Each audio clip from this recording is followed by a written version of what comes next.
So sabi pa dito sa 10,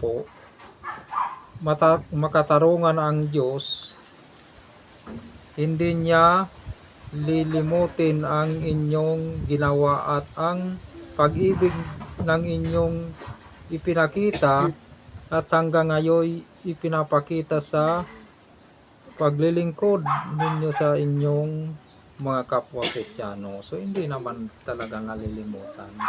So di ba patas po ang Panginoong Jesucristo. So lahat po tayong linanang bilang mga Kristiyano. Yan. So Kristiyano po yung ating magsimula noong panahon ng Panginoong Jesucristo Kristiyano na diba? Yung pananampalataya, ang unang pananampalataya ay Kristiyano, maging ngayon ay Kristiyano po tayong naglilingkod sa Diyos. Ibig sabihin yung magawa po natin, hindi po yan nalilimutan ng Diyos. Magsimula nang tayo ay mabuhay dito sa lupa, naka-records po yan kasi batay po dito, lahat tayo ay mayroong mga libro. Yan, may mga libro lahat tayo. Kaya alam ng Diyos yan kung ano yung ating mga ginawa. Walang lihim na hindi nabubunyag sa Diyos diba?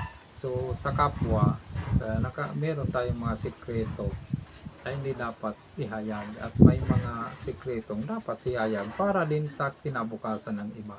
So sa Diyos, lahat ay hayag po natin. So sa Diyos din po natin yun hinihingi ng kapatawaran at Diyos na din po yung nagpapatawan sa atin. Yan, yung lahat po ng kabutihan na ginawa natin sa kapwa, lahat po yan gagantihan po ng Diyos. Diba? Kung naisip po natin yung dumarating sa atin sa araw-araw, talagang makikita po natin na yung Diyos ay makatarungan, di ba? Kapag nagbigay ka ng maliit na halaga sa iyong kapwa, babalik sa iyo talagang trabahong malaki yung bumabalik material.